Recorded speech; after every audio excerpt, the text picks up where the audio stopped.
আসসালামু আলাইকুম। আজকে আমি রান্না করব ডিম ভুনা। এই জন্য সিদ্ধ করা ডিম সামান্য হলুদ আর লবণ দিয়ে ভেজে নিয়েছি। এখন পেঁয়াজ কুচি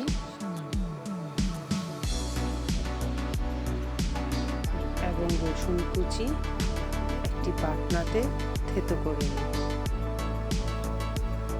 এভাবে থেতো করে যদি রান্না করা হয় তরকারির ঘনত্ব বাড়ে,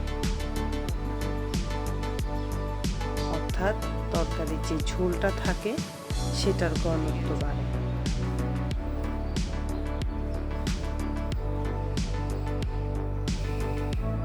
হয়ে গেছে থেতো করা।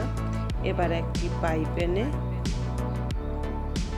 সামান্য পরিমাণ তেল এবং থেতো করা পেঁয়াজটি দিয়ে হালকা ভেজে নিই।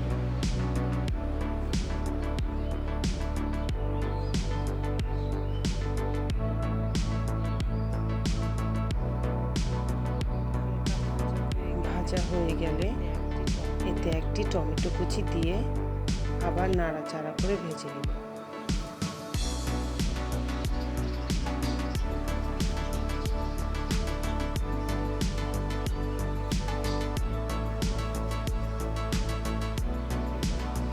এবার সামান্য হলুদ গুঁড়া, মরিচের গুঁড়া, গরম মশলার গুঁড়া, একটু জিরার গুঁড়া এবং স্বাদ মতো লবণ এবং সামান্য পরিমাণ পানি দিয়ে মশলাটা কষিয়ে নেব।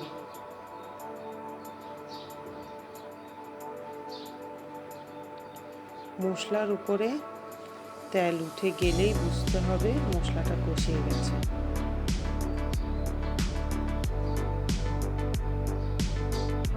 মশলাটা হয়ে এসেছে। এবার ভেজে রাখা ডিমগুলো অ্যাড করব।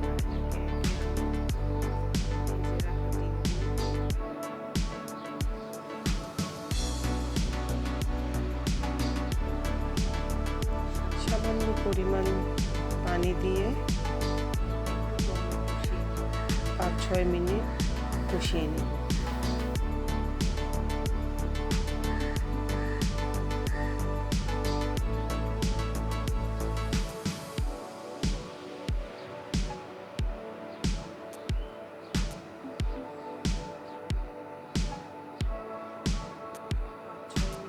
হয়ে এসেছে। এখন 3-4টি কাঁচামরিচ ফালি করে দিয়ে নেব।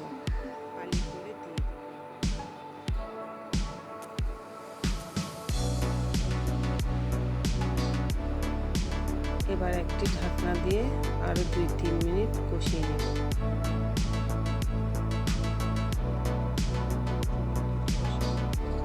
হয়ে এসেছে। এখন ধনিয়া পাতা দিয়ে গরম গরম পরিবেশন করলেই রেডি ডিম ভুনা।